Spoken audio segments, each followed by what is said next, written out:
dalam hadirat-Mu. Tunjukkan kasih setiamu, Kau menyediakan yang ku perlu. Kau setia, Kau mulia, dulu, sekarang, dan selamanya. Kau tunjukkan kasih setiamu, Kau menyediakan yang ku perlu. Kau setia, Kau mulia, Bapa, Kau setia.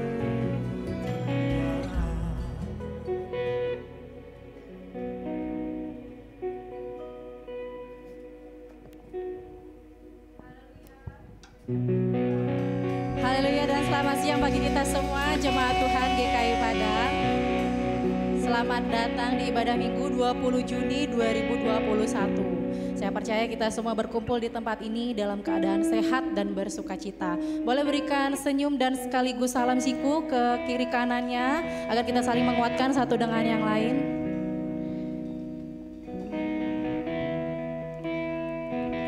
Ada satu kabar sukacita dan kita patut bersyukur kepada Tuhan, di mana Rizal telah lulus di Fakultas Ekonomi UNP lewat jalur SBMPTN.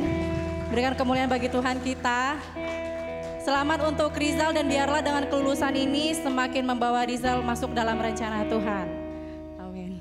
Hari ini adalah minggu ketiga kita akan mempelajari firman Tuhan tentang nubuat, di mana minggu lalu kita telah belajar bahwa supaya nubuat terjadi perlu ada orang yang menangkapnya. Biarlah kita tangkap nubuat Tuhan dalam kehidupan kita agar setiap aspek dalam kehidupan kita, entah itu pekerjaan, usaha, studi anak-anak ataupun apapun pergumulan yang kita hadapi pada saat ini, biarlah tetap nubuat Tuhan yang jadi dalam kehidupan kita.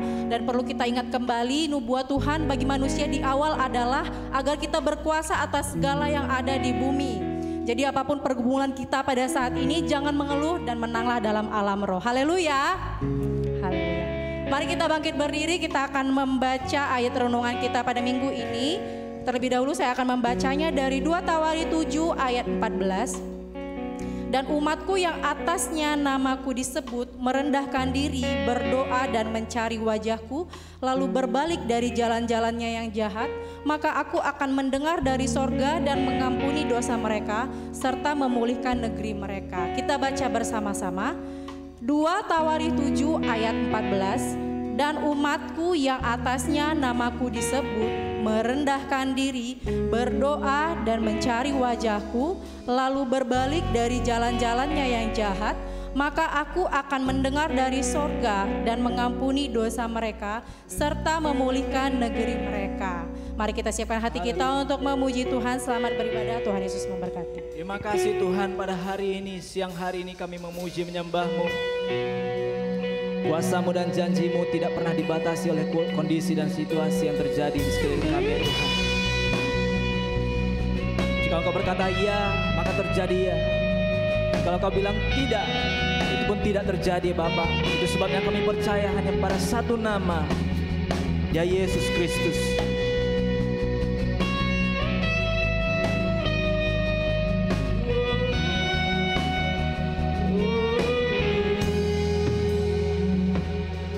Bapa, Engkau mengenalku lebih dari siapapun. Engkau tahu ceritaku dan isi hatiku. Tak masa lalu, Engkau tetap memilihku, ubahkanku, sempurnakan, jadi karya yang indah.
setiap janji-Mu, Kami percaya Tuhan. pada setiap firman-Mu.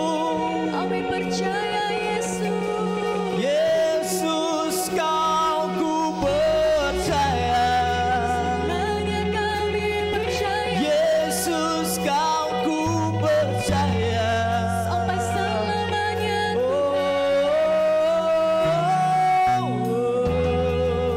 Engkau yang layak untuk disembah. Tiada yang mustahil bagimu, Tuhan.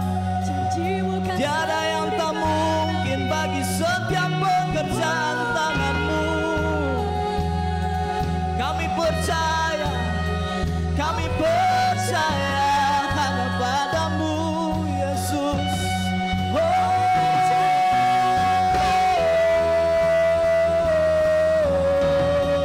kami percaya. Yesus, kini aku percaya. Kini aku percaya. Tiada yang mustahil bagimu. Kuasa-Mu kuatkanku. Dasarku berhak berserah. Kini aku berserah pada rancangan-Mu bagiku. Ku ikuti panggilan-Mu, bukan setia sampai ku ikuti panggilan-Mu. Ku ikuti panggilan-Mu, bukan setia sampai akhir hidupku.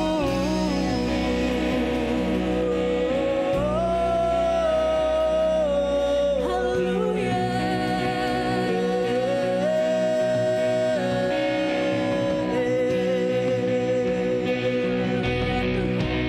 Terpujilah nama-Mu ya Bapa. Sampai akhir hidup kami tetap setia melayani-Mu. Sebab apa yang kami miliki pada saat ini, apa yang kami punya semuanya berasal daripada-Mu. Pakai kami Tuhan, pakai hidup kami untuk melayani-Mu, untuk menjadi alat kemuliaan-Mu.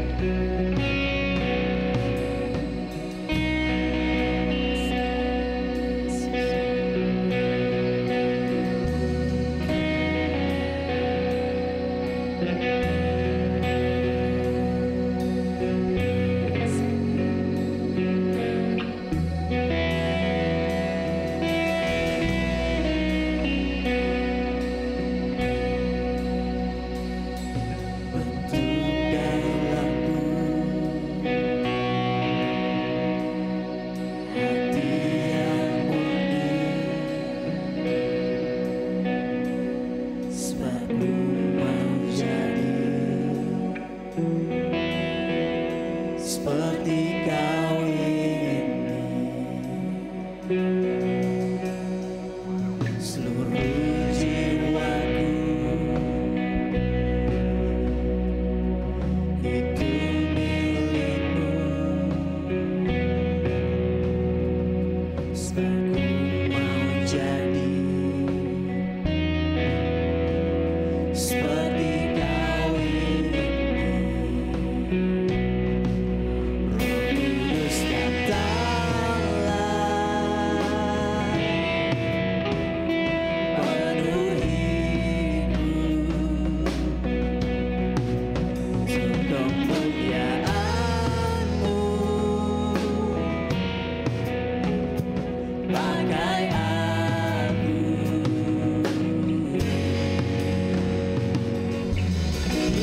hidupku sebagai persembahan yang hidup. Punya-Ku dalam tangan-Mu, semua ku serahkan.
persembahan yang hidup, kepunyaanku dalam tanganmu, semua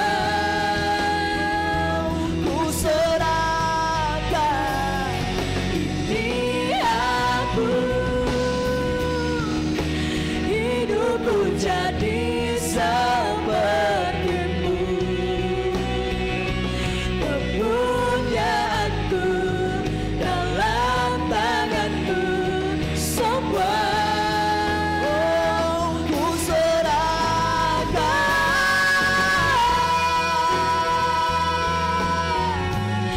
Seluruh hidup kami serahkan padamu, sampai selama Tuhan. Kami percayakan hidup kami di tangan-Mu. Ini sumpah kami, Yesus. Ini sumpah kami, Tuhan. Hanya padamu kami percaya Engkau, kami percaya. Ku beri hati dan jiwaku, ku beri hati dan jiwaku, ku hidup untuk-Mu, Yesus. Kau miliki seutuhnya, ku hidup untuk-Mu, Yesus. Ku beri hati dan jiwaku, ku hidup untuk-Mu, Yesus. Kau milikku selamanya, Kau miliki seutuhnya, ku hidup untuk-Mu, Yesus. Hidupku sebagai persembahan yang hidup, kepunyaanku dalam tangan-Mu, semua ku serahkan. Ini hidup kami, ini aku, hidupku jadi seperti-Mu, kepunyaanku dalam tangan-Mu, semua ku serahkan. Kami serahkan hidup kami ke dalam tangan-Mu, Tuhan. Ku beri hati dan jiwaku, ku hidup untuk-Mu, Yesus. Kau miliki seutuhnya, ku hidup untuk-Mu, Yesus. Ku beri hati dan jiwaku, ku hidup untuk-Mu, Yesus. Kau miliki seutuhnya, ku hidup untuk-Mu, Yesus. Ku hidup untuk-Mu, ku hidup untuk-Mu, Yesus. Selamanya ku hidup untuk-Mu, ku hidup untuk-Mu, sampai selamanya ku hidup untuk-Mu, ku hidup untuk-Mu, Yesus. Ku hidup untuk-Mu, Yesus.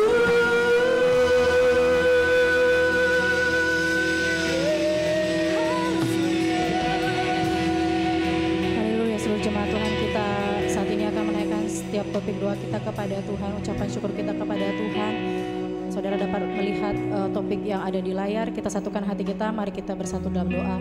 Bapa kami yang baik, kami bersyukur, kami berterima kasih Tuhan. Pada hari ini Tuhan, kami dapat berkumpul lagi di rumah-Mu Tuhan, dengan kekuatan baru yang Tuhan berikan bagi kami Tuhan, untuk kami lebih lagi Tuhan mengenal isi hati-Mu, untuk kami dapat memuji menyembah-Mu, mendengarkan firman-Mu Tuhan. Untuk pada saat ini Tuhan, kami ambil waktu kami untuk kami satukan hati, menaikkan ucapan syukur dan topik-topik doa kami ya Bapa. Kami bersyukur bersyukur Tuhan untuk jemaat-Mu yang dapat lulus, Tuhan dapat di ACC seminar proposalnya Bapak, dan juga dapat menyelesaikan laporan magang. Kami bersyukur Tuhan untuk jemaat-Mu ini ya Tuhan. Tuhan yang telah memberikan hikmat, Tuhan yang memberikan kekuatan sehingga mereka dapat Tuhan menyelesaikan tugas-tugas mereka ya Bapak. Kami bersyukur juga Tuhan untuk hasil SBMPTN Tuhan, baik yang lulus maupun tidak lulus. Kami bersyukur Tuhan, biarlah lebih lagi Tuhan, kami tetap bergantung kepadamu Tuhan. Apapun hasil yang Tuhan berikan, kami percaya masa depan penuh pengharapan Tuhan telah siapkan bagi anak-Mu ini ya Bapa. Baik juga Tuhan jemaat-Mu yang Tuhan usia pernikahan memasuki 6 tahun, kami bersyukur. Oh, semakin lagi mereka menjadi keluarga yang takut akan Tuhan, yang melayani ya Tuhan. Oh, lebih lagi menjadi keluarga Kristen yang mengerjakan firman Tuhan. Baik juga Tuhan untuk anak-Mu yang dapat menuntaskan nilai sekolah ya Bapa. Kami bersyukur Tuhan, Tuhan yang memberikan dia kekuatan mengerjakan setiap tugas-tugas, baik juga mendapatkan nilai yang baik daripada-Mu. Kami bersyukur Bapa. Baik juga Tuhan anak-Mu yang telah lulus, yang telah menyelesaikan Tuhan tahapan seleksi Tuhan neurologi FK Unan ya Bapak. Kami bersyukur Tuhan untuk setiap tes demi tes yang telah diselesaikan. Itu semua adalah hikmat yang daripada-Mu, itu semua adalah kekuatan yang daripada-Mu. Setiap persiapan Tuhan, kami percaya itu yang daripada-Mu Tuhan. Tuhan telah memberikan dia hikmat menyelesaikan segala sesuatunya dengan baik. Syukur bagi-Mu Tuhan. Baik juga pada saat ini Tuhan, kami naikkan topik doa kami satukan hati kami untuk pemulihan Kota Padang ya Bapak, di mana angka COVID-19 yang meningkat. Biarlah setiap kami umat-Mu ya Tuhan, semakin lagi kami menaikkan doa kami kepadamu, baik juga pemerintahan daerah dan juga masyarakat Kota Padang ya Bapak. Kami berdoa biarlah Tuhan COVID-19 ini menjadi concern yang sungguh-sungguh dapat diperhatikan oleh pemerintahan kami, baik juga masyarakat. Semua masyarakat Tuhan dapat mematuhi protokol kesehatan, terlebih lagi kami anak-anak-Mu ya Tuhan. Kami percaya kami pun menjadi berkat Tuhan di lingkungan kami, sehingga Tuhan kami tetap mengerjakan protokol kesehatan ini Tuhan, sehingga orang pun dapat melihat bahwa anak-anak-Mu adalah anak-anak yang patuh akan aturan pemerintah dalam nama Tuhan Yesus. Baik juga Tuhan untuk setiap umat-Mu, biarlah ada kegerakan untuk mengerjakan potensi yang daripada-Mu Tuhan dalam setiap kehidupan kami. Apapun potensi kami, sekecil apapun yang Tuhan sudah berikan, biar kami kembangkan, biar kami kerjakan. Apapun itu ya Tuhan, kami percaya akan berhasil, akan berbuah ketika kami menangkap apa potensi itu dan kami kerjakan dengan sungguh-sungguh. Engkau yang akan memberinya buah, Engkau yang akan memberkatinya lebih lagi Tuhan. Baik juga Tuhan untuk janji-Mu dalam kehidupan kami percaya setiap janji-Mu dalam apapun yang persoalan pergumulan yang kami hadapi, baik keturunan, pasangan hidup, pemulihan keluarga, baik kesembuhan, baik juga pendidikan, kami serahkan kepadamu Tuhan. Biarlah seluruh umat-Mu percaya janji-Mu nyata bagi setiap kehidupan kami. Janji-Mu ya dan amin. Biarlah tetap kami tekun dalam Tuhan berdoa. Biarlah kami tekun mengerjakan firman-Mu. Itu yang menguatkan kami. Kami percaya akan mendapatkan jawaban yang luar biasa daripada-Mu Bapa. Terima kasih Tuhan, inilah doa kami kepadamu. Dan di dalam nama Tuhan Yesus kami mematahkan pekerjaan setan yang menghalangi kami semakin mendekat kepada Tuhan, yang menghalangi kami mengerjakan firman Tuhan dalam kehidupan kami. Di dalam nama Tuhan Yesus, segala tipu muslihat iblis, kemunduran iman, tinggalkan kami semua umat Tuhan.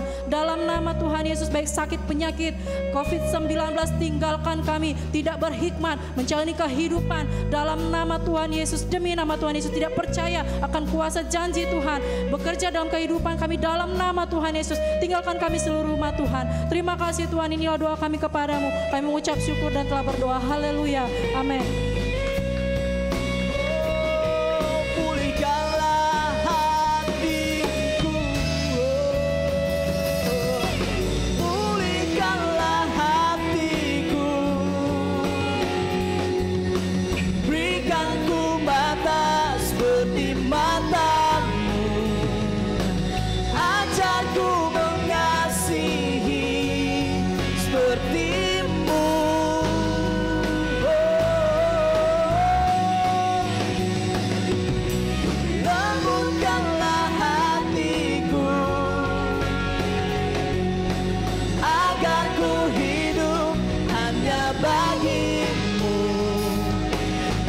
Sepanjang umurku, teruslah pulihkanlah hatiku, oh Tuhan.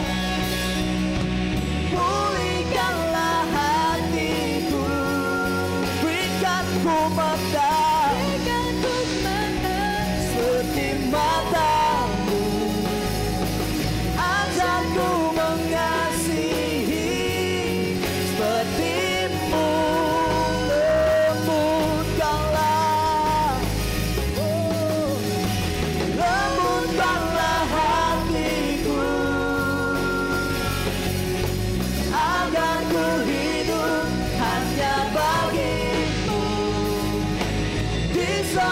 panjang umurku untuk selamanya.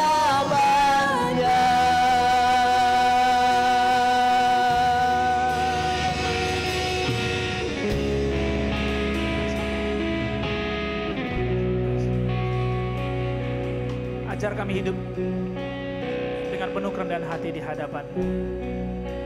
Kami tahu bahwa kerendahan hati tidak terjadi secara tiba-tiba, Tuhan.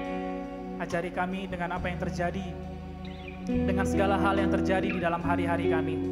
Ajari setiap kami pada hari ini untuk boleh rendah hati, untuk hidup di hadapan-Mu. Dan dengan apa yang kami miliki, kami belajar untuk menyenangkan hati-Mu, Tuhan.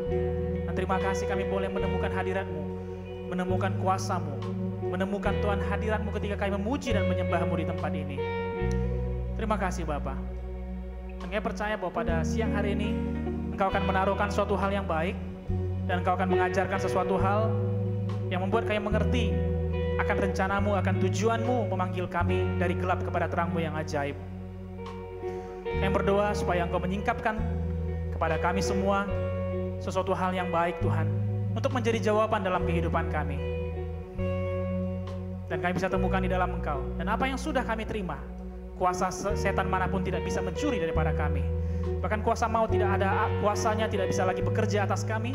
Karena apa yang sudah kami buka di muka bumi ini akan terbuka di sorga.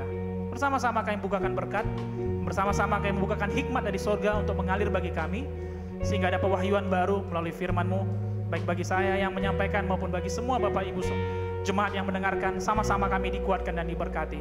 Kami sungguh yakin, kami percaya, bahkan sebelum firman-Mu disampaikan pun kami sungguh yakin bahwa firman-Mu menjawab semuanya, Tuhan. Terima kasih Bapa, dalam nama Yesus kami ucap syukur dan berdoa. Haleluya. Amin. Amin. Amin.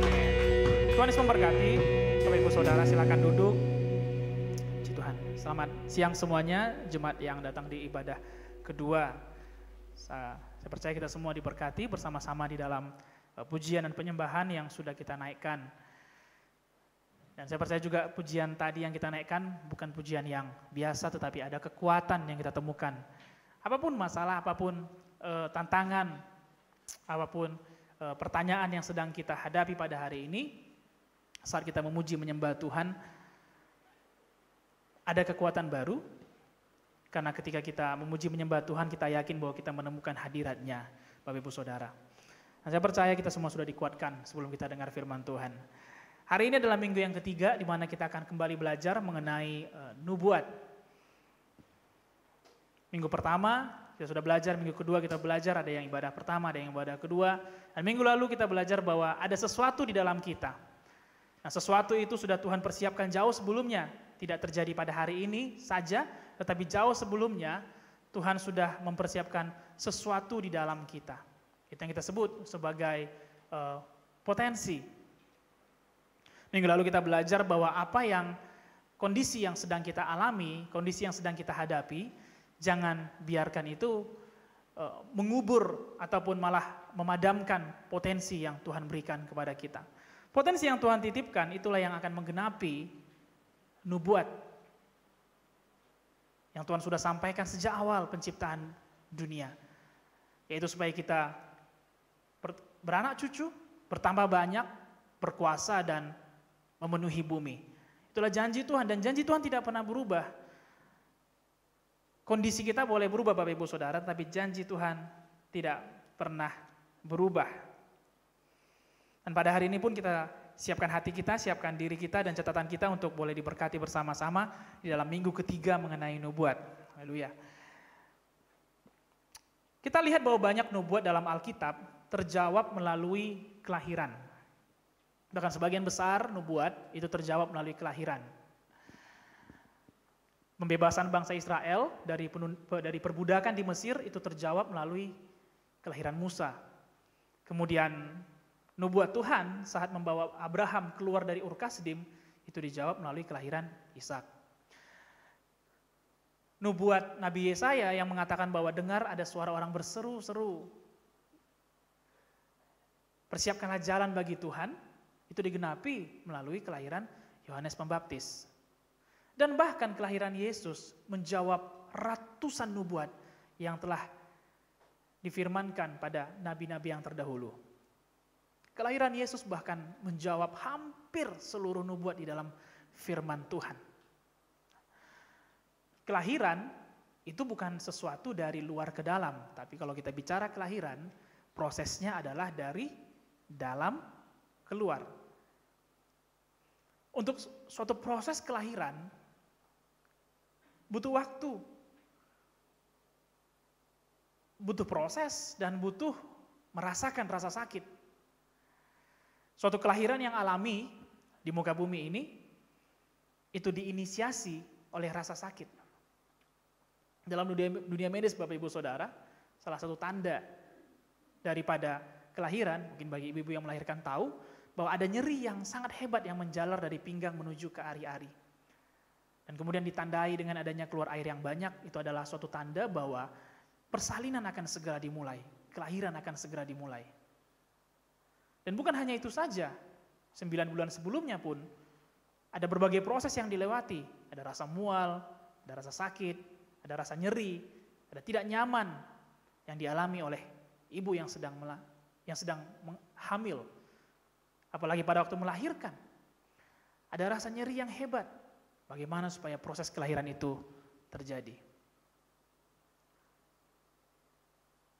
Kondisi yang terjadi pada kita pada hari ini untuk melahirkan sesuatu dari dalam kita. Bukan untuk menguburkan apa yang ada. Tetapi untuk membuat sesuatu yang Tuhan sudah titipkan bagi kita, itu lahir keluar, Bapak Ibu Saudara. Dan Tuhan tidak membuat kondisi ini, mengizinkan kondisi ini, malah supaya potensi kita, malah supaya nubuat itu menjadi tidak tergenapi. Kesakitan yang kita alami, penderitaan yang kita alami, rasa tidak enak yang kita alami, itu tujuannya untuk membuat sesuatu lahir dari dalam diri kita. Kalau ada yang masih berpikir bahwa kondisi sekarang, kondisi keluarga, kondisi ekonomi, kondisi sosial, kondisi pendidikan yang sedang kita jalani, kalau kita masih berpikir bahwa itu Tuhan izinkan sehingga kita mengubur dalam-dalam potensi kita, saya mau katakan bahwa itu suatu pemikiran, persepsi yang salah. Justru kesakitan yang kita alami, Tuhan kerjakan supaya membuat apa yang ada dalam kita, apa yang terkandung di dalam kita, itu menjadi keluar. Itu sebabnya ketika kita berbicara mengenai nubuat, ada orang-orang yang bisa menjadi kecewa karena menyangka bahwa nubuat terjawab dari luar ke dalam. Padahal sebenarnya jawaban nubuat ada di dalam kita yang Tuhan persiapkan untuk termanifestasi keluar. Sekali lagi, pembebasan dari perbudakan Israel di Mesir terjadi melalui kelahiran Musa. Terjawabnya nubuat Allah kepada Abraham, itu dijawab melalui kelahiran Ishak. Walaupun Abraham sudah katakan, biarlah Eliezer, biarlah Ismail yang menjadi jawabannya, aku sudah puas kok. Tapi Tuhan katakan bukan dari luar, tapi dari dalam rahim Sarah. Itulah jawaban dari janji Tuhan. Nubuat yang Tuhan sampaikan pun kepada kita, Bapak Ibu Saudara, itu terjawab dari dalam kita, bukan dari luar kita. Karena kalau kita masih berpikir bahwa jawaban nubuat itu datang dari kondisi, satu hal yang pasti, kondisi ini pasti berubah-ubah. Perubahan adalah suatu hal yang pasti. Gak ada suatu hal yang konstan terus. Pasti ada perubahan. Yang dulu normal yang biasa sekarang muncul new normal. Yang dulunya kesibukan kita dari pagi sampai malam sudah ada jadwalnya begini-begini, sekarang pasti kita merasakan ada perubahan, ada perbedaan dalam jadwal harian kita. Nah, kalau iman kita kepada nubuatan digantungkan kepada kondisi, tentunya iman kita akan berubah sesuai dengan perubahan kondisi. Tapi kalau kita menggantungkan iman kita kepada nubuat yang berasal dari pernyataan roh, nubuat Allah itu tidak pernah berubah walaupun kondisi berubah. Dan Kita belajar beberapa minggu ini bahwa nubuat itu membutuhkan waktu penantian. Amin. Nubuat tidak terjadi secara instan. Bangsa Israel 400 tahun diperbudak di Mesir sebelum lahirnya Musa. Abraham 25 tahun dia keluar dari Ur Kasdim, baru Ishak lahir bagi Abraham. Bahkan itu di usia dia yang ke 100 tahun usianya. Lahirnya Yohanes Pembaptis, itu lahir 700 sampai 730 tahun setelah Yesaya menyampaikan nubuat.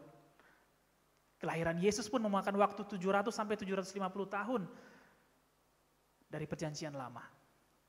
Memakan waktu, gak ada yang lahir secara instan. Bukan maksud saya bahwa kita harus menantikan ratusan tahun baru itu digenapi, no. Firman mengatakan bahwa Yesus lahir ke dunia untuk menggenapi nubuat itu. Dan itu semua sudah digenapi melalui Yesus. Jadi barang siapa yang percaya kepadanya, barang siapa yang hidup di dalamnya, nubuat itu pun digenapi di dalam kita. Amin. Bukan kita penggenapan nubuatnya, tapi Yesus penggenapan nubuatnya. Dan barang siapa yang percaya, itu sebabnya Wahyu berkata, barang siapa memperoleh anak, ia pun memperoleh hidup. Dan untuk mendapatkan janji Tuhan, untuk mendapatkan apa yang dinyatakan Tuhan melalui firman Tuhan, kita perlu masuk ke dalam waktu. Kita perlu masuk ke dalam sebuah penantian. Dan saya yakin bahwa menanti bukanlah kehebatan seorang manusia. Benar? Menunggu bukanlah suatu talenta bagi manusia. Kalau orang tanya, apakah talentamu, apakah kehebatanmu, apakah kompetensi yang kamu miliki, gak ada manusia yang katakan kehebatanku dalam menunggu. Tidak. Bisa dikatakan jarang atau hampir tidak ada manusia yang memiliki kemampuan untuk menunggu, apalagi menunggu dengan sabar. Penantian sama halnya dengan ruang tunggu atau waiting room. Inilah judul firman Tuhan kita pada hari ini, Bapak Ibu Saudara. Waiting room atau ruang tunggu. Ada banyak ruang tunggu, saya bisa kasihkan contoh yaitu waiting room di bandara atau di airport.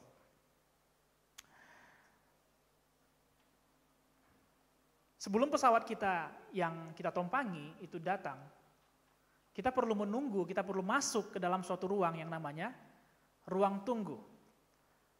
Kita menyelesaikan seluruh cek kita, seluruh identitas kita, seluruh perlengkapan-perlengkapan kita, kemudian kita harus menyelesaikan semua syarat-syarat untuk penerbangan, dan setelah itu kita harus menunggu pesawat itu di dalam ruang tunggu. Karena semua info mengenai pesawat tersebut ada di dalam ruang tunggu. Jam berapa kedatangannya, ataukah ada kemungkinan penundaan. Dan untuk masuk ke dalam pesawat, ke dalam badan pesawat, kita perlu masuk melalui ruang tunggu. Seandainya kita naik bus yang menjemput akan menjemput ke pintu ruang tunggu. Seandainya kita naik dalam tanda kutip belalai ataupun kayak portal untuk masuk ke sana, belalai itu pun menempel ke ruang tunggu, bukan di luar, bukan di ruang parkir, tetapi ada di ruang tunggu.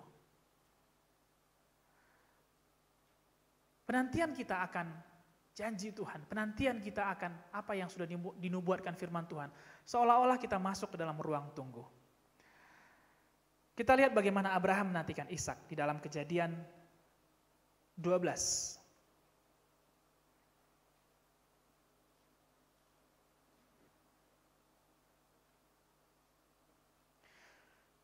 Selama Allah membawa Abraham dari Ur Kasdim menuju tanah perjanjian, ada 4 kali Allah menyatakan janjinya kepada Abraham. Yang pertama dalam Kejadian 12 saat Abraham keluar dari Ur Kasdim, Allah berjanji bahwa Allah akan menjadikan dia bangsa yang besar. Yang kedua kali dalam Kejadian 15 ayat 1-6, ini akan kita baca.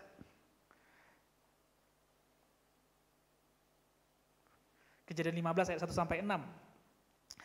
Kemudian datanglah firman Tuhan kepada Abraham dalam suatu penglihatan. Janganlah takut Abraham, akulah perisaimu, upahmu akan sangat besar. Abraham menjawab, ya Tuhan Allah, apakah yang akan engkau berikan kepadaku? Karena aku akan meninggal dengan tidak mempunyai anak, dan yang akan mewarisi rumahku ialah Eliezer orang Damsyik itu.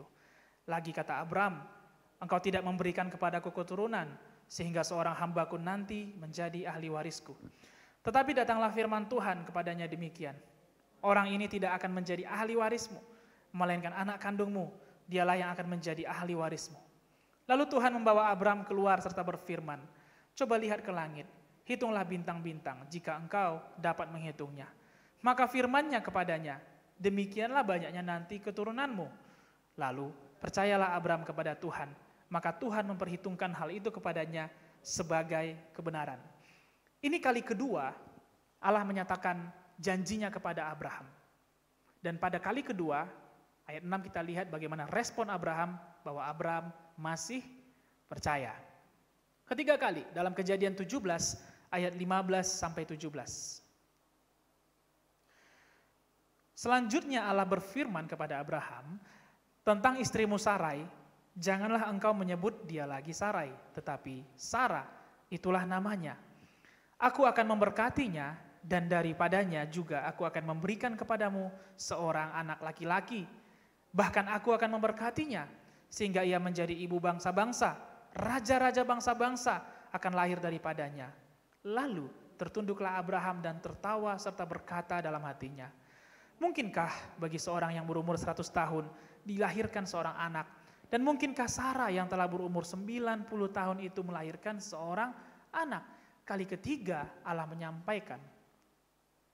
Dan Abraham mulai tertawa, meragukan apa yang Tuhan nubuatkan. Yang keempat, Kejadian 18 ayat 9 sampai 12. Ini kita baca pada minggu yang lalu juga. Ayat 9 sampai 12. Lalu kata mereka kepadanya, di manakah Sarah istrimu? Jawabnya, di sana, di dalam kemah. Dan firman-Nya, sesungguhnya aku akan kembali tahun depan mendapatkan engkau. Pada waktu itulah Sarah istrimu akan mempunyai seorang anak laki-laki, dan Sarah mendengarkan pada pintu kemah yang di belakangnya. Adapun Abraham dan Sarah telah tua dan lanjut umurnya, dan Sarah telah mati haid.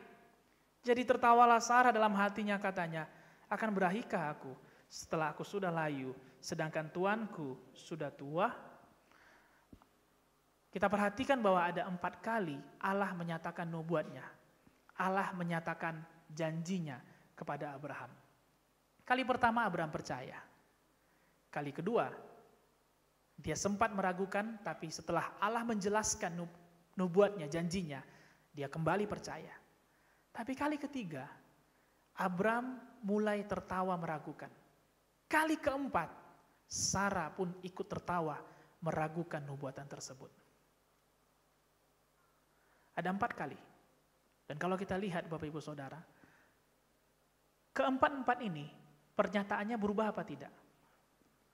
Pernyataannya enggak berubah.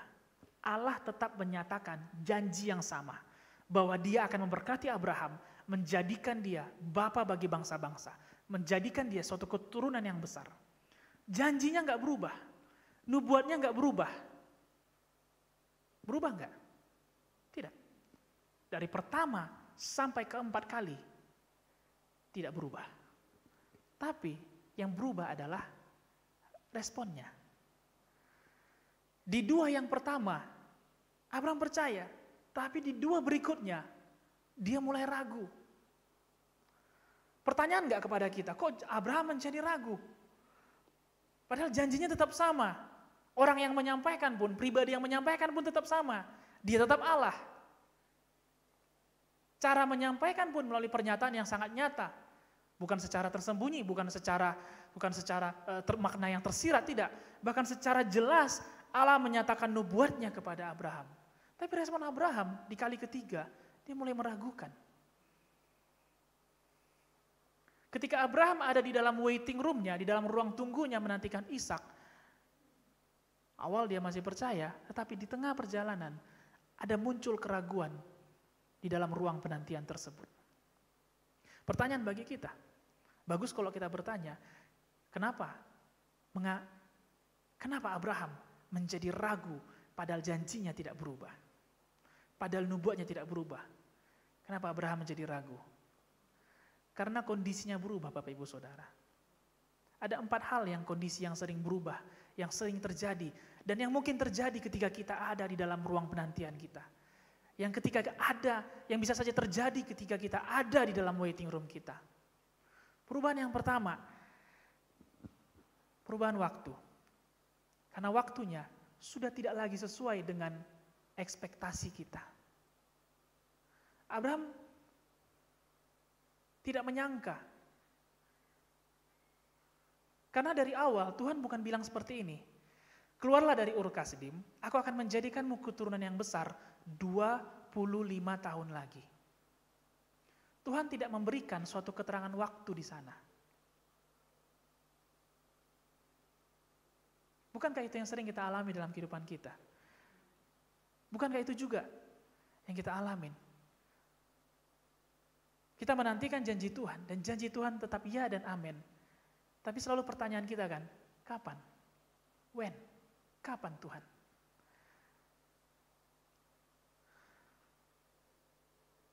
Allah tidak menyatakan keterangan waktu kepada Abraham.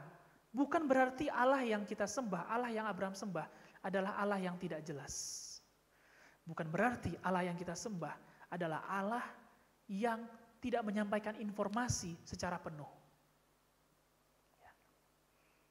Saya rasa kita mungkin mulai menemukan kenapa kok seringkali Allah tidak menyatakan kapannya kepada kita. Kira-kira kenapa Bapak Ibu Saudara? Karena kalau kita tahu kapan, nggak ada tantangannya.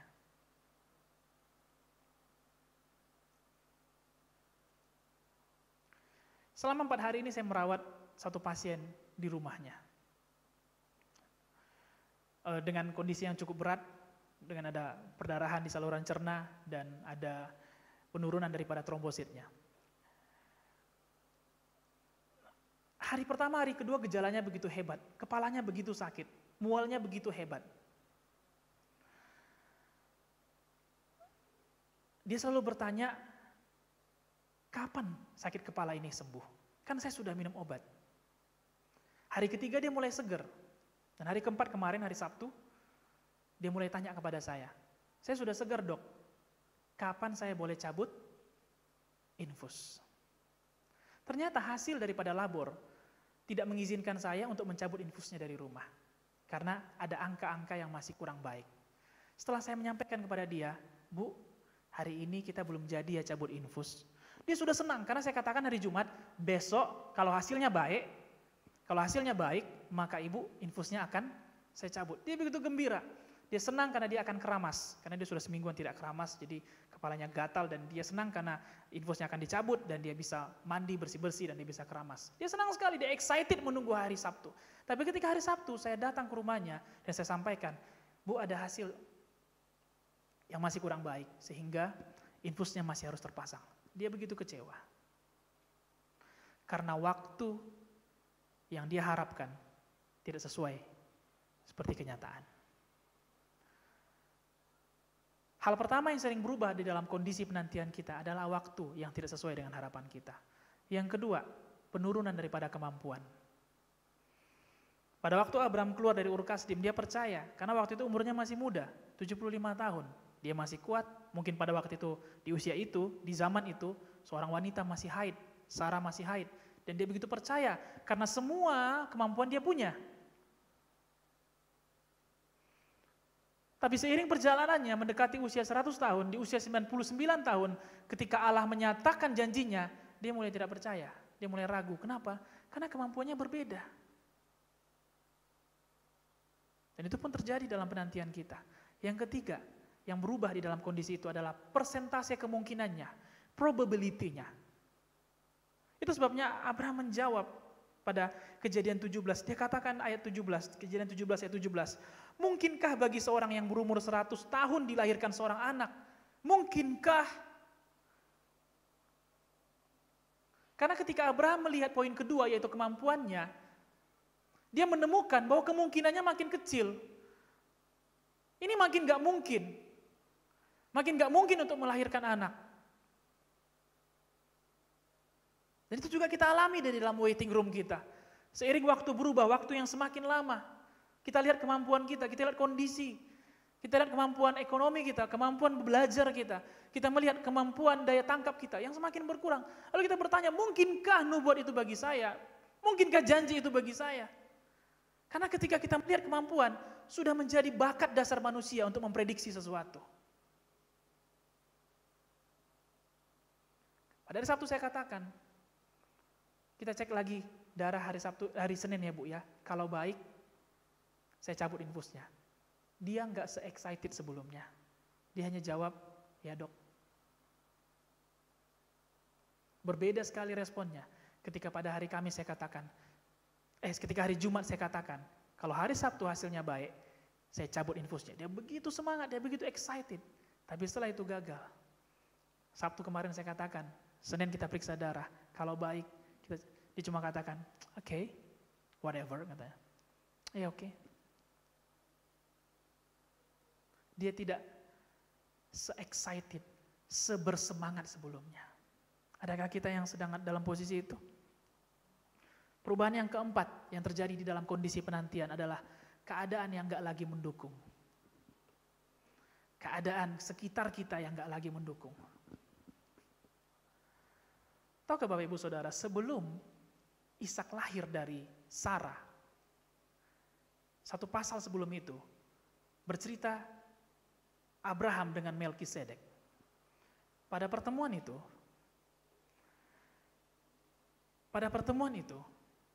seperti biasa Abraham mengatakan bahwa Sarah itu adalah adiknya, bukan istrinya.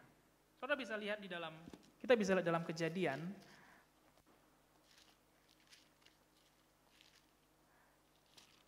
pasal 20, bukan Melkisedek, Abraham dan Abimelek. Seperti biasa Abraham selalu katakan di setiap negara yang dia kunjungi, dia bilang sama Sarah, bilang saja kamu adikku, bukan istriku. Kamu saudaraku, bukan istriku. Dan itu dilakukan lagi ketika mereka berangkat ke tanah Negeb. Dan Abimelek, raja di tanah itu, mengambil Sarah menjadi istrinya. Dan ternyata Tuhan tidak suka dengan apa yang terjadi. Dan dia menulahkan tulah kepada Abimelek dan kepada seluruh kerajaannya. Salah satu tulahnya adalah seluruh wanita menjadi mandul.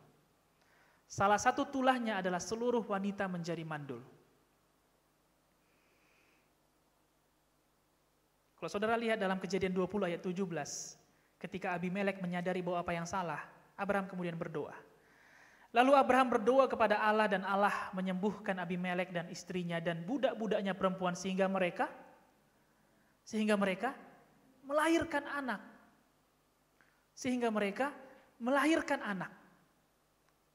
Abraham berdoa kepada orang lain sehingga mereka melahirkan anak, tapi dia sendiri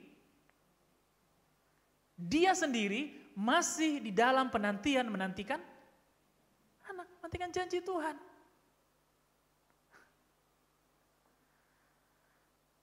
Dia sendiri masih dalam penantian itu. Ishak masih belum lahir. Pasal sebelumnya, pasal 21 baru berkata Ishak lahir.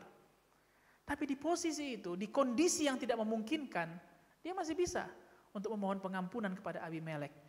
Dan masih bisa kuat melihat hasil doanya, di mana perempuan yang ada di tanah Negeb itu, dari yang mandul menjadi melahirkan anak. Sedangkan dalam waktu itu, dia sendiri masih dalam penantian janji Tuhan itu. Di dalam waiting room-nya kita, di dalam masa penantian kita, Bapak Ibu Saudara, bagi teman-teman juga yang sama-sama anak muda, ada 4 hal yang bisa terjadi. Yang pertama, waktu yang gak sesuai ekspektasi kita. Yang kedua, kemampuan kita yang berubah. Yang ketiga, yang mungkin terjadi yang berubah adalah ekspektasi, maksudnya probability-nya, kemungkinannya. Dan yang keempat, keadaan yang berubah, keadaan sekitar kita.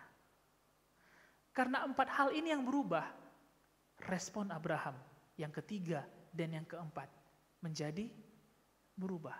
Karena dia melihat, waktunya ternyata tidak seperti yang saya kira ya. Karena Abraham melihat, kemampuanku gak sama lagi pada waktu 25 tahun yang lalu. Abraham melihat, apakah ini masih mungkin? Dan Abraham melihat, kondisi sekitarnya tidak lagi sama. Dalam 25 tahun kondisi sekitarnya berubah. Dan akibat perubahan-perubahan itu, respon Abraham sempat berubah.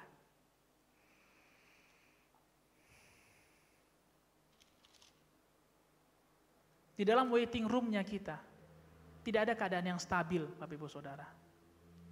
Tidak ada keadaan yang stabil. Di dalam ruang tunggu, tidak ada keadaan yang flat saja.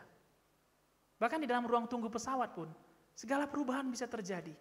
Perubahan kedatangan pesawat, perubahan menu makanan yang disajikan. Dari mungkin awalnya keberangkatan kita dari gate 1 bisa berubah ke gate 3. Segala perubahan bisa terjadi. Pertanyaannya pada siang hari ini, akankah perubahan yang terjadi membuat kita keluar dari ruang tunggu itu? Atau kita dengan setia menanti di dalam ruang tunggu itu?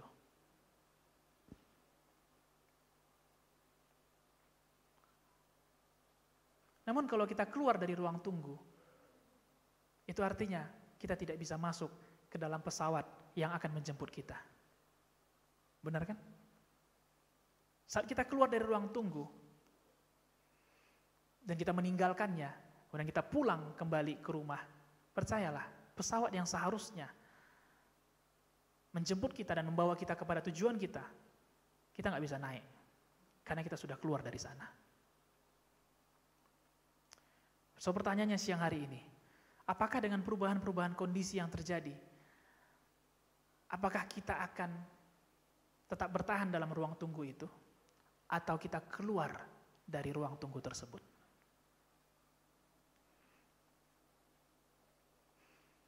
Dan sekali lagi bahwa menunggu, menanti, itu bukan kehebatan kita. Tidak satupun orang sesabar apapun, Alkitab berkata bahwa Musa adalah orang yang paling sabar.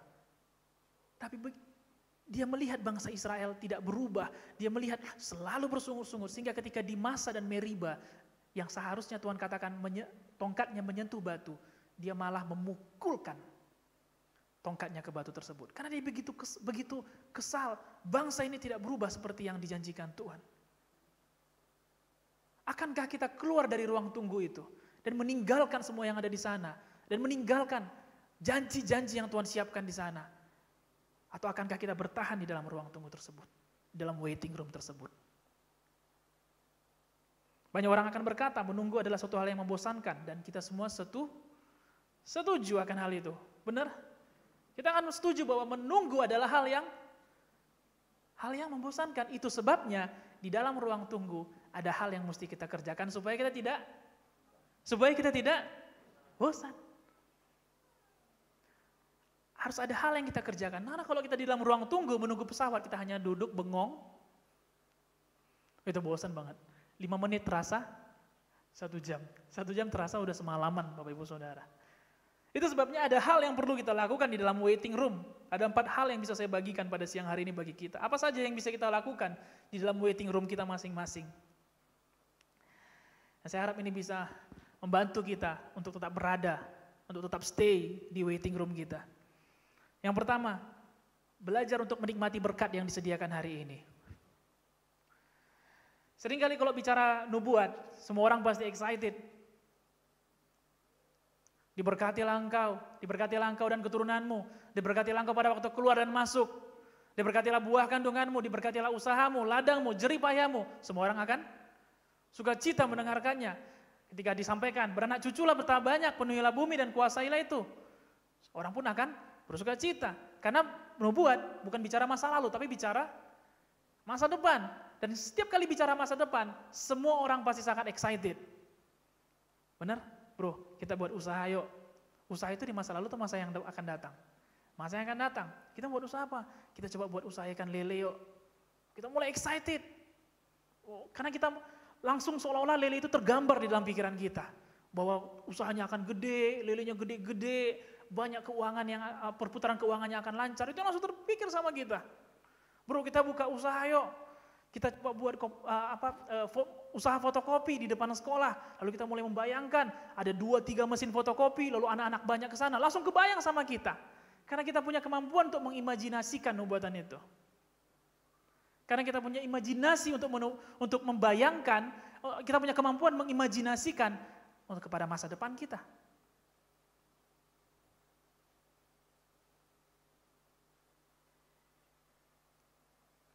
Tapi sebelum kita bicara hari depan, kenapa kita tidak bicara hari ini dulu?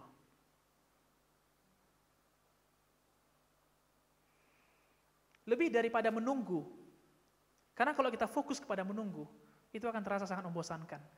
Kenapa kita tidak fokus untuk menikmati apa yang Tuhan sediakan hari ini? Matius 6 ayat 37 dalam terjemahan sederhana Indonesia berkata seperti ini. Matius 6 ayat 37. Jadi, tidak usah khawatir akan hari esok. Karena tiap hari mempunyai pergumulannya sendiri. Amin. Jadi tidak usah khawatir akan hari esok. Karena tiap-tiap hari mempunyai pergumulannya sendiri. Cukuplah jalani pergumulan hari ini. Jangan tambah lagi. Jangan tambah lagi.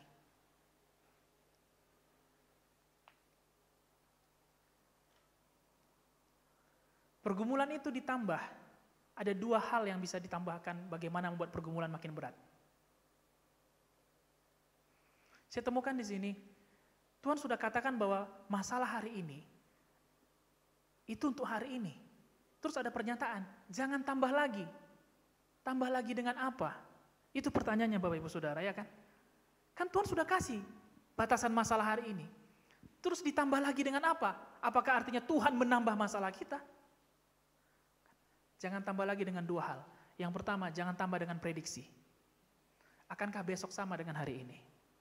Akankah besok lebih baik daripada hari ini? Yang kedua, jangan tambah dengan keluhan.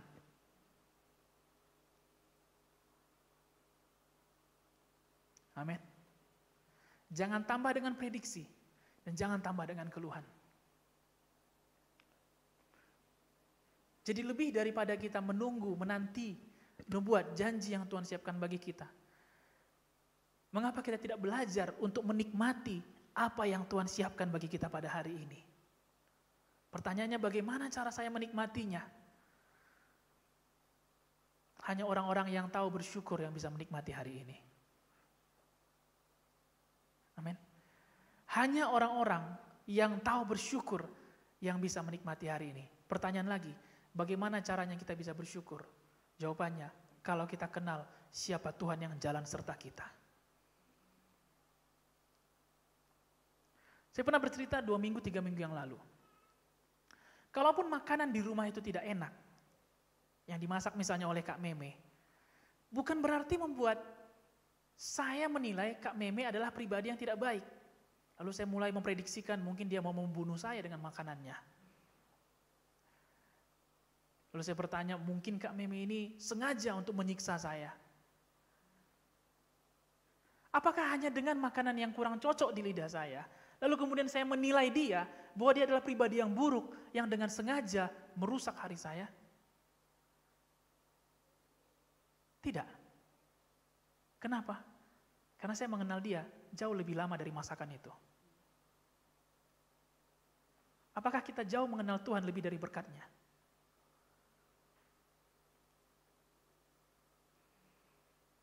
Apakah kita lebih kenal berkat daripada Tuhan? Bukan berkat yang di belakang. Apakah kita lebih kenal berkat Tuhan daripada Tuhan itu sendiri? Sekali lagi saya nggak akan menilai Kak Meme adalah pribadi yang buruk karena makanan yang tidak enak. Karena saya jauh lebih mengenal pribadinya ketimbang makanannya.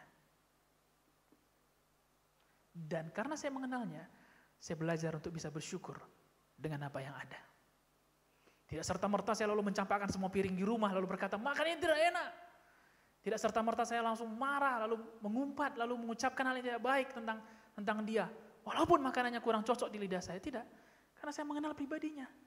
Dan saya mulai berpikir hal-hal yang positif. Mungkin dia lagi capek, mungkin lidahnya lagi kurang tepat merasakan makanan.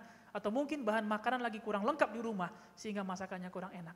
Karena saya mengenal pribadinya. Hanya orang-orang yang mengenal pribadi Tuhan yang bisa bersyukur. Dan hanya orang-orang yang bersyukur yang bisa menikmati hari ini. Lebih daripada menunggu, menantikan kapan itu datang. Mari kita nikmati hari ini Bapak Ibu Saudara. Yang percaya ada amin. Yang kedua, apa yang bisa kita lakukan di dalam waiting room tersebut? Pergunakan privilege kita. Pergunakan hak istimewa kita. Mungkin sebagian besar kita menyangka bahwa kita menanti. Sebelumnya saya kasih contoh. Waiting room di bandara itu ada 2 kelas Bapak Ibu Saudara. Yang satu kelas awam namanya. Kelas awam ini waiting room ya semua orang ada di sana. Tapi ada lagi yang dinamakan executive lounge. Executive lounge. Executive lounge itu adalah suatu waiting room yang khusus. Di sana kita bisa pijat, makanannya banyak, ada prasmanan, kita bisa kopi. Apa yang kita mau omelet, kita bisa pesan kepada kokinya. Kita bisa ngecas, ada wifi yang kencang. Wifi di sana lebih kencang dari wifi yang ada di waiting room biasa. Di sana ada makanan, di waiting room biasa nggak ada makanan. Di sana ada kursi pijat, di waiting room biasa nggak ada kursi pijat. Pada waktu saya beberapa kali naik pesawat dulu Bapak Ibu Saudara, setiap kali saya melewati executive lounge itu, dulu waktu saya belum bekerja, ya atau masih baru awal bekerja, saya berkata dalam hati saya, suatu saat saya akan masuk ke sana. Saya katakan, suatu saat saya akan bisa menikmati apa rasanya berada di executive lounge itu. Dan itu mahal. Itu mahal, kita perlu membayar sekian ratus ribu untuk bisa berada di sana dan menikmatinya. Dulu saya pikir gini, ngapain saya bayar? Cuma untuk 1 jam lalu kemudian saya terbang naik pesawat, ngapain saya bayar? Tapi setiap kali kita mau masuk ke waiting room, sering kali kita melewati executive lounge. Dan saya lihat, waduh makanannya banyak ya, kursinya lebar, pelayannya nanya, Bu mau apa, Pak mau apa? Saya pikir someday saya akan bisa masuk ke sana. Bahkan ada lagi yang lebih eksekutif dari lounge itu biasanya pesawat tertentu. Sampai suatu ketika, seorang teman saya di salah satu bank di Kota Padang menawarkan untuk menabung di sana. Ya saya nggak kepikiran untuk membuka tabungan di sana. Terus dia bilang, dengan dana segini Lip, kamu menjadi nasabah prioritas. Di mana-mana nasabah prioritas itu biasanya nilainya 500 juta ke atas. Tapi pada waktu itu dia katakan, dengan tabungan kamu segini, kalau kamu nabung segini, kamu akan menjadi nasabah prioritas. Wow. Siapa sih yang gak suka diprioritaskan? Suka kan? Terus saya katakan, prioritasnya apa? Lalu dia tunjukkan sebuah kartu. Kartu ini kartu platinum dari bank kita. Dengan kartu ini, dia katakan di nama executive launch-nya, di titik-titik executive launch ini, kamu boleh masuk hanya dengan menunjukkan kartu ini. Saya katakan pucuk dicinta ulang tiba ini.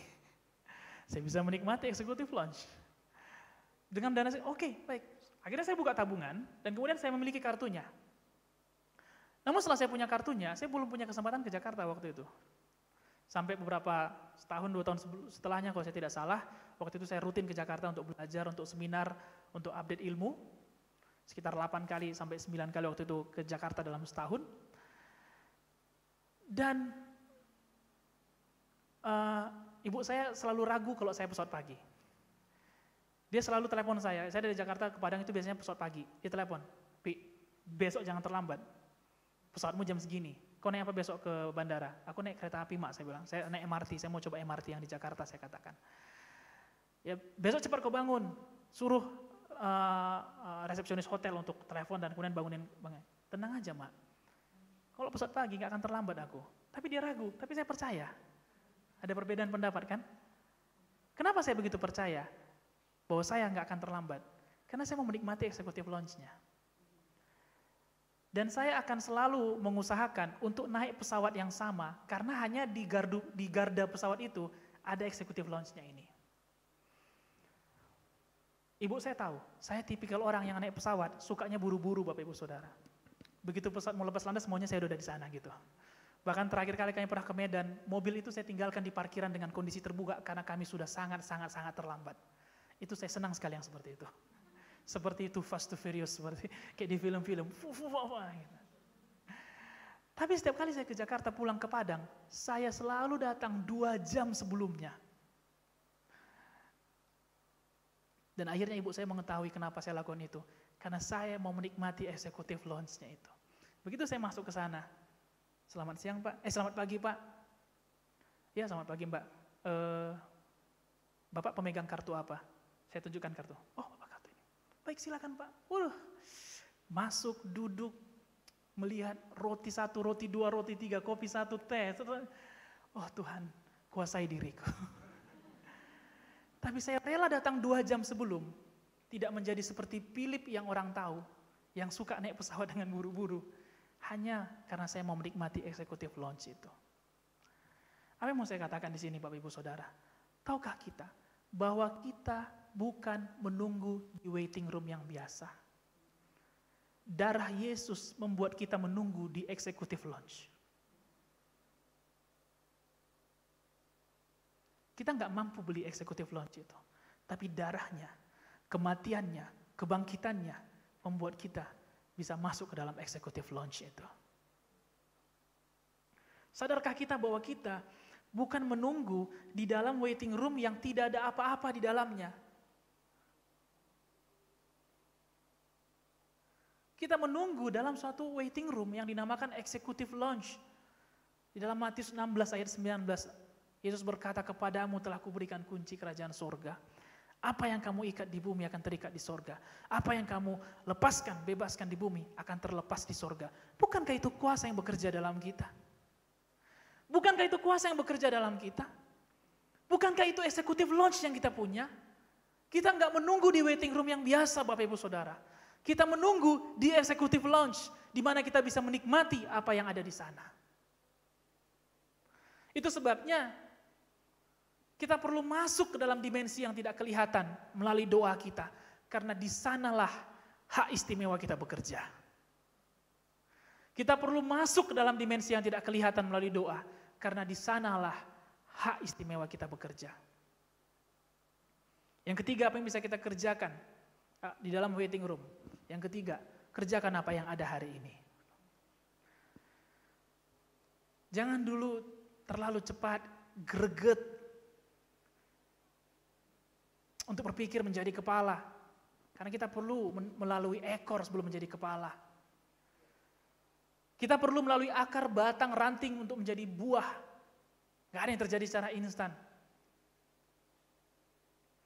Apa yang ada pada hari ini tidak ada terjadi secara kebetulan.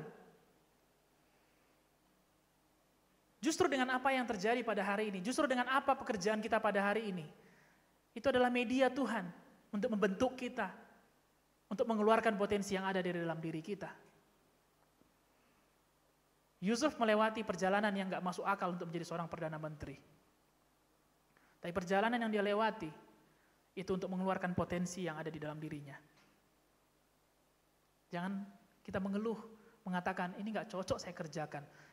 Talenta saya gak di sini, potensi saya bukan di sini. Lalu oleh karena keluhan itu, kita jadi mengerjakan hari ini dengan suka-suka hati kita. Barang siapa yang setia dalam perkara kecil, Tuhan akan memberikan perkara yang besar. Jangan dulu memikirkan perkara yang besar dulu Bapak Ibu Saudara. Jangan dulu pikirkan apa yang terlalu jauh. Apa yang kecil yang ada pada kita hari ini, kenapa tidak kita kerjakan dengan sungguh-sungguh? Supaya Tuhan mengeluarkan dari dalam diri kita perkara besar yang sudah Dia nubuatkan sebelumnya.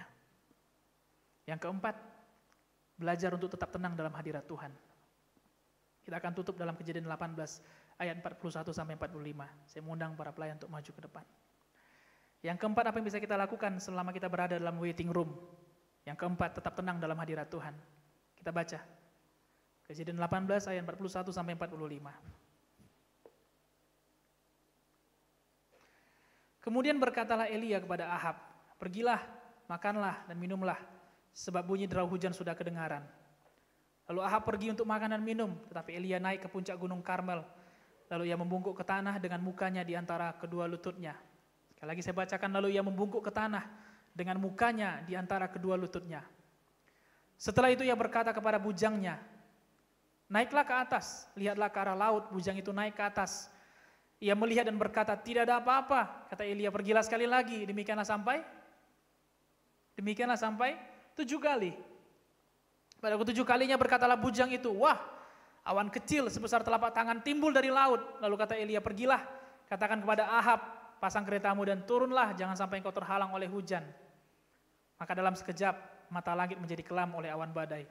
Lalu turunlah hujan yang lebat. Ahab naik kereta, lalu pergi ke Israel.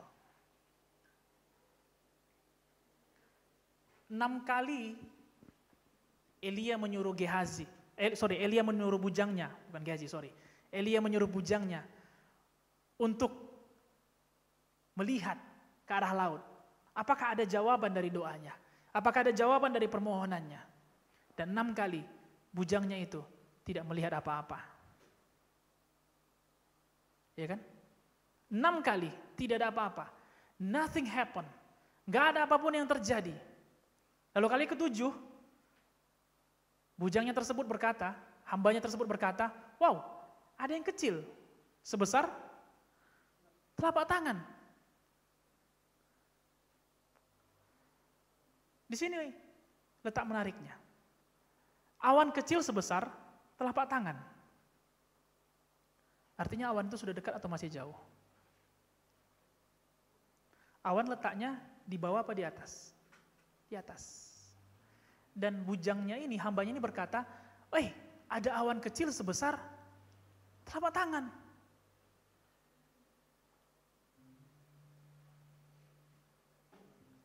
Tandanya begitu kecil. Saya mulai membayangkan awan sebesar telapak tangan. Gak mungkin awannya nampak di atas kepala langsung telapak tangan. Pasti kalau dia sebesar telapak tangan, artinya itu masih jauh sekali. Tapi ya kelihatan sebesar telapak tangan. Saya yakin bahwa hambanya Elia nggak melihat begini, ya kan? Karena nggak ada awan yang begini. Dia pasti melihat itu jauh sekali. Tapi kalau dibandingkan dengan ukuran tangannya, kira-kira sebesar telapak tangan.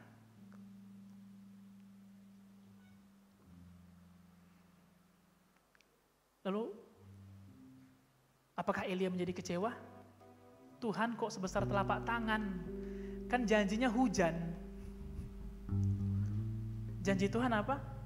Hujan. Tapi kok yang datang sebesar telapak tangan? Namun apa yang Elia lakukan? Dia segera berkata, pergi bilang kepada Ahab, segera pergi. Pasang keretamu. Jangan sampai engkau terhalang oleh hujan.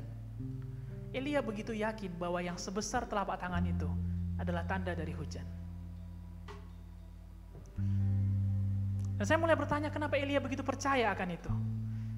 Kenapa dia percaya bahwa awan ini adalah nubuat Allah tentang hujan, padahal awan itu masih jauh dan sangat kecil sekali? Karena kalau kita baca ayat sebelumnya, Elia baru saja berperang melawan nabi-nabi Baal. Dan saat dia berperang melawan nabi Baal, Allah menghancurkan seluruh nabi Baal dengan suatu api yang besar dan disaksikan oleh seluruh orang Israel. Elia tidak melihat apa yang kecil, tapi dia melihat perbuatan besar yang telah Allah lakukan sebelumnya. Saya mau katakan, jangan lihat apa yang kecil pada hari ini, lalu kemudian kita menjadi tidak tenang, kita menjadi gregetan. Kapan nubuat ini terjadi? Kok apa yang saya tunggu di waiting room kok nggak jadi-jadi? Kok nggak datang?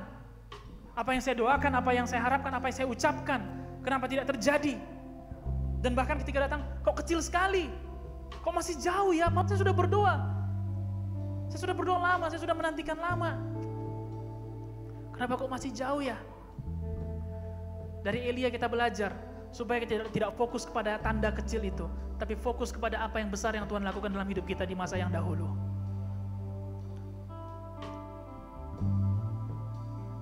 Amin. Elia sudah melihat bahwa Allah membela dia di hadapan Nabi Baal. Dan itu yang menguatkan, dia begitu yakin bahwa yang kecil itu adalah jawaban Tuhan. Dari Elia kita belajar untuk tetap tenang dalam hadirat Tuhan. Walaupun 6 kali awan itu belum ada, Elia tidak bergerak dari doanya. Dia tetap ada di sana. Dengan mukanya di antara kedua lututnya, menantikan jawaban Tuhan bagi doanya.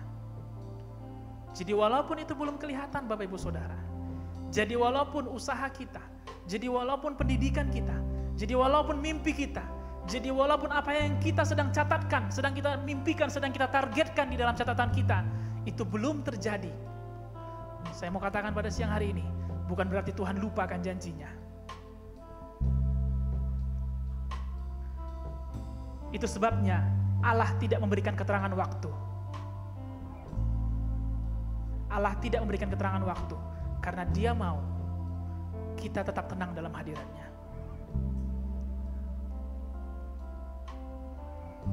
Allah mau lebih dari menantikan nubuatnya, kita menantikan kedatangannya. Kejadian 21 ayat 1, saya akan bacakan dalam versi di Amplified Bible. Ini tentang kelahiran Ishak. The Lord graciously remembered and visited Sarah as he has said, and the Lord did for her as he had promised. Dalam terjemahan bahasa Indonesia saya bisa terjemahkan kurang lebih seperti ini. Tuhan dengan kemurahan hatinya mengingat dan mengunjungi Sarah seperti yang dia firmankan. Dan Tuhan melakukan seperti yang ia janjikan. Dari Ismail kita melihat bahwa Abraham bukan mandul, karena dia bisa memperoleh Ismail dari Hagar. Jadi yang mandul adalah Sarah. Yang diceritakan di dalam Kejadian bukan dikatakan bagaimana Allah membuat mujizat ketika Abraham berhubungan tubuh dengan Sarah, bukan. Tapi yang dikatakan Allah mengingat dan mengunjungi Sarah. Mengunjungi artinya menunjukkan dirinya kepada Sarah dan mengingat janjinya dan melaksanakan seperti yang dia janjikan. Lebih daripada menantikan nubuatan, mengapa kita tidak menantikan Allah mengunjungi kita hari demi hari kita? Mengapa kita tidak belajar peka akan sentuhannya, akan kunjungannya, akan lawatannya di dalam hari-hari kita? Ketimbang kita bertanya, Tuhan, kenapa masih begini? Tuhan, kapan ini terjadi dalam hidup saya? Tuhan, kapan cita-cita ini menjadi nyata dalam hidup saya? Tuhan, kapan nubuat itu menjadi nyata? Lebih dari menemukan nubuatan itu, kenapa kita tidak belajar menemukan Tuhan di setiap hari kita?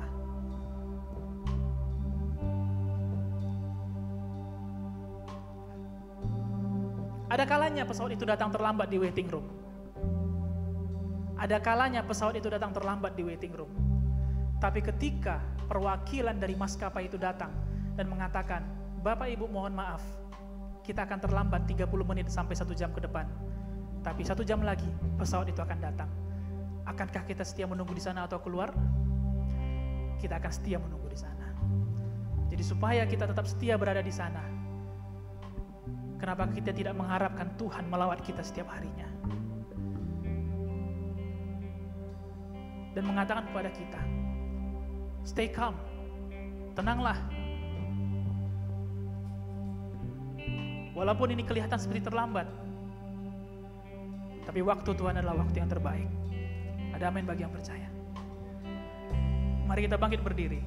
Dan saya berharap apa yang disampaikan pada pagi tadi dan juga pada hari ini akan membantu kita untuk menantikan nubuatan Tuhan.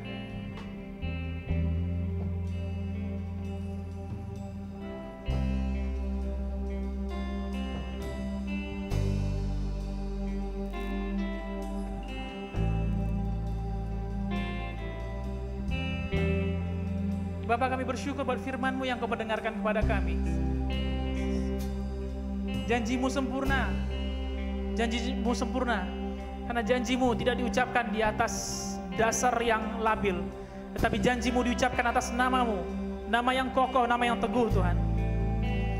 Itu sebabnya pada siang hari ini, lebih daripada menantikan janji Tuhan, kami mau belajar untuk menemukan Tuhan di hari-hari kami. Belajar peka akan lawatan-Mu Tuhan. Belajar peka akan kunjungan-Mu di hari-hari kami.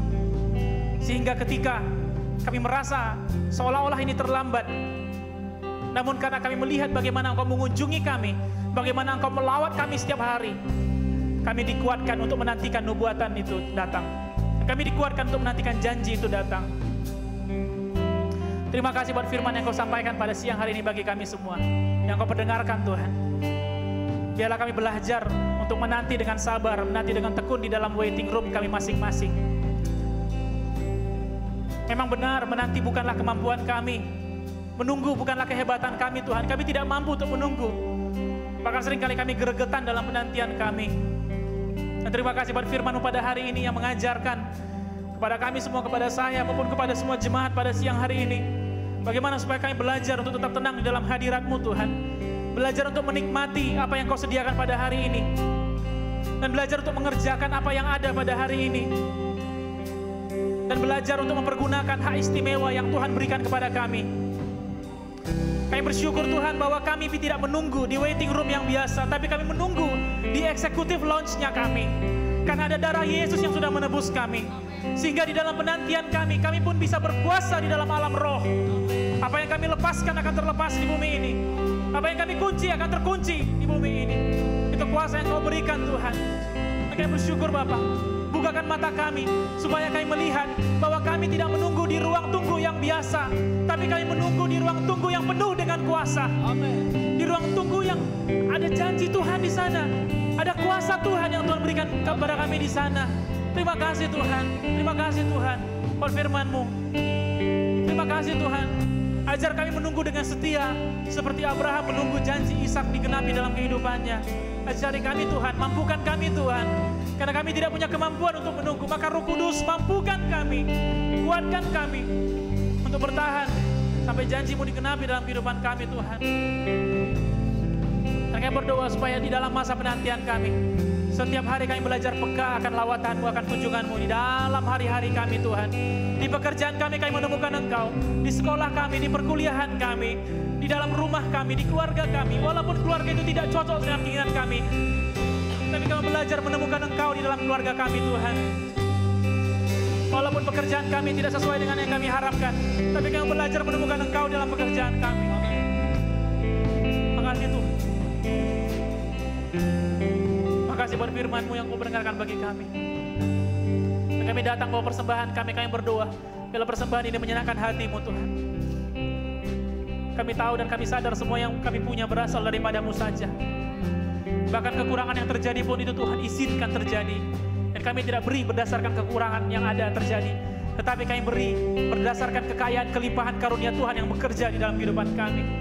Berkatilah usaha pekerjaan, berkatilah tabungan kami, berkatilah apa yang kami sedang usahakan pada hari ini Tuhan Yesus. Terima kasih Bapak, kami sudah menyelesaikan ibadah pada hari ini, 2 kali ibadah pagi dan juga ibadah pada siang ini. Kami bersyukur karena Kau hadir dan Kau melawat kami dan Kau mengunjungi kami pribadi lepas pribadi. Kami percayakan semuanya ke dalam tangan pengasihan-Mu Tuhan. Setiap hamba-hamba-Mu yang sudah berjerih lelah bagi ibadah hari ini, bagi gembala sidang, keluarga gembala, bagi full timer, para leaders dalam gereja, bagi pelayan present worship, asyir, para pelayan pendoa, dan semua para pelayan dan jemaat-Mu dalam sidang-Mu ini. Tuhan Engkau Allah yang memberkati setiap orang yang dengan setia berdoa, yang dengan setia membela kebenaran-Mu Tuhan, membela pekerjaan-Mu. Kami berdoa Tuhan sebagai bangsa dan negara kami. Kami percaya bahwa bangsa dan negara kami aman dalam perlindungan tangan Tuhan. Panah api dari si jahat manapun tidak bisa menjamah bangsa kami. Ke dalam tangan-Mu kami serahkan presiden, wakil presiden, para menteri, MPR, DPR, Polri, TNI Tuhan Yesus, dan semuanya ke dalam tangan-Mu kami serahkan. Engkau bekerja menjagai mereka sehingga mereka dapat bekerja, berjalan sesuai dengan rencana Tuhan bagi Indonesia. Berkati Sumatera Barat, Kota Padang Tuhan. Kami berdoa supaya masa-masa yang berat ini dapat kami lewati bersama-sama. Kami berdoa juga Tuhan yang menghidupkan, membangkitkan kesadaran bagi setiap orang yang masih melawan protokol kesehatan. Supaya kami masing-masing memiliki kesadaran bahwa kami tidak hanya tanggung jawab bagi diri kami, tapi kami tanggung jawab juga bagi orang lain di sekitar kami. Walaupun ini membosankan, walaupun ini menjemukan bagi kami, ajari kami untuk patuh kepada pemerintah yang sudah Tuhan pilih untuk memerintah atas kami. Terima kasih Bapa, kami akan pulang bila damai sejahtera daripada Allah menyertai kami. Kami dapat nikmati berkat Tuhan, kami nikmati firman Tuhan, dan kami belajar untuk melakukannya. Di dalam nama Yesus kami satukan hati menghancurkan segala roh maut, kecelakaan. Dalam nama Yesus mencuri firman Tuhan dari hati kami. Segala khawatir bimbang akan janji Tuhan di dalam nama Yesus. Dalam nama Yesus. Dalam nama Yesus, menjamah kami.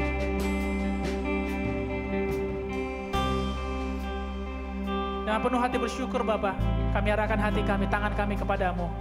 Dan kami tahu Engkau Allah yang baik. Dan kami menerima berkat daripada Allah Bapa, Allah penuh rahmat, penuh setia. Berkat dengan persekutuan kepada Tuhan Yesus, Tuhan yang telah mati dan yang bangkit, menebus kami, membebaskan kami dari kutuk dan dosa. Bersekutu dengan Roh Kudus yang menyertai kami senantiasa dari sekarang sampai selama-lamanya. Engkau datang menjemput kami orang-orang yang percaya dan berharap kepada nama-Mu. Terimalah berkat ini Bapak Ibu Saudara, dalam nama Bapa, Putra dan Roh Kudus, dan semua yang percaya berkata, Amin.